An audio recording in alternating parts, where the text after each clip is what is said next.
اندر ماشاءاللہ ایک بہت ہی اچھا میسیج ہمیں ملتا ہے کہ صحابہ کرام کی یعنی کہ بات سے گفتگو سے آپ جو ابھی ارشاد فرما رہے تھے، نبی کریم علیہ الصلوۃ والسلام نے جس طریقے سے ارشاد فرمایا کہ ماں کی خدمت کرو، ماں کی خدمت کی وجہ سے وہ جو ہے دیدار نہیں کر سکی نبی کریم علیہ الصلوۃ والسلام کا، تو ہمیں میسیج اس سے یہ ملتا ہے کہ ہمیں بھی اپنی ماں کی جو ہے خدمت کرنی چاہیے آج کے دور میں۔ سیدنا اویس قرنی رضی اللہ تعالیٰ عنہ کے لیے ہم انہو کا لفظ لگائیں گے، انہا کا نہیں، انہا خواتین کے لیے آتا ہے اور انہو مرد صحابہ کے لیے آتا ہے۔ تو سیدنا اویس قرنی رضی اللہ تعالیٰ عنہ کے عشق کی داستان بڑی پیاری ہے، بہت پیاری داستان ہے، لیکن ہم قلت وقت کی وجہ سے صرف ایک واقعہ آپ کی خدمت میں پیش کرنا چاہیں گے۔ غزوہ خندق ہوئی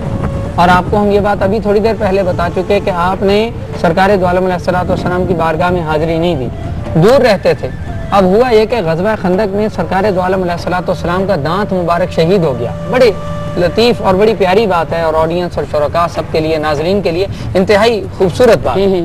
سیدنا اویس قرنی رضی اللہ تعالیٰ عنہ کو، چونکہ میں عرض کر رہا تھا کہ وہ دور کمیونیکیشن کا دور نہیں تھا، نہ موبائلز ہوتے تھے، نہ ٹیلی فون ہوتے تھے، نہ کوئی اور کمیونیکیشن کی آسان سورسز ہوتی تھی۔ پیدل سفر کر کے میلوں کی مسافتیں مہینوں اور دنوں اور ہفتوں طے کرنے کے بعد کہیں سے کہیں پہنچا کرتے تھے۔ سیدنا اویس قرنی رضی اللہ تعالیٰ عنہ کو عشق کی بات پوچھی، سیدنا اویس قرنی رضی اللہ تعالیٰ عنہ کو کچھ عرصے بعد پتہ لگا کہ حضور اکرم صلی اللہ علیہ وآلہ وسلم کا غزوہ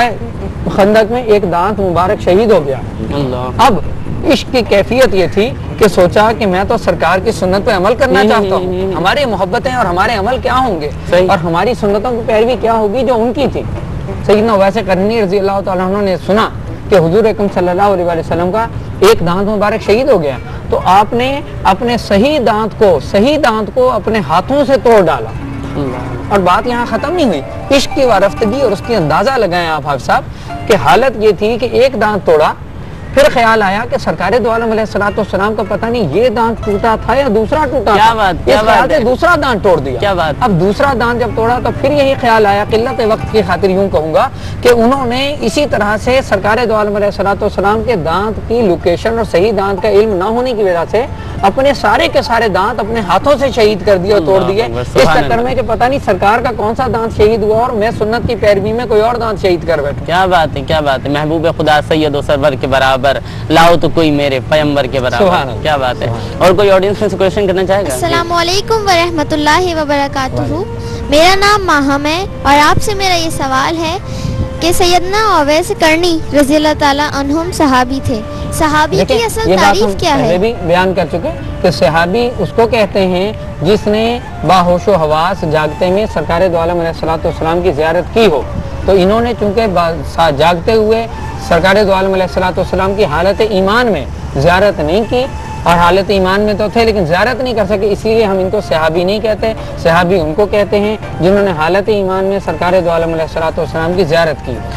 ماشاءاللہ علامہ صاحب، دامن گیر میں وقت کی شدید قلت ہے، ورنہ اس پروگرام کو ہم کنٹینیو کرتے ہیں۔ میں آپ کا نہایت مشکور و ممنون ہوں، آپ نے ہمیں سیکھنے کا موقع دیا اور اس پروگرام میں آئے، بہت شکریہ آپ کا۔ ناظرین، پروگرام میں بات تو بہت اچھی چل رہی ہے، حضرت سیدنا اویس قرنی رضی اللہ تعالیٰ عنہ کے حوالے سے بہت اچھی گفتگو چل رہی ہے، لیکن وقت ہمیں اجازت نہیں دیتا کہ اس پروگرام کو ہم کنٹینیو کریں۔ انشاءاللہ اگلے پروگرام میں نئے صحابی کے تذکرے کے ساتھ، نئے اسکالر کے ساتھ آپ سے پھر ملاقات ہوگی۔ جب تک کے لیے اپنا خیال رکھیے گا، اپنے میزبان حافظ محمد رحیم احمد اور A+ کی پوری ٹیم کو دیجیے اجازت، اس یقین کے ساتھ کہ اپنا بہت خیال رکھیں گے۔ جب تک کے لیے فی Aman Ullah. This program was presented by اب آپ بھی رہیں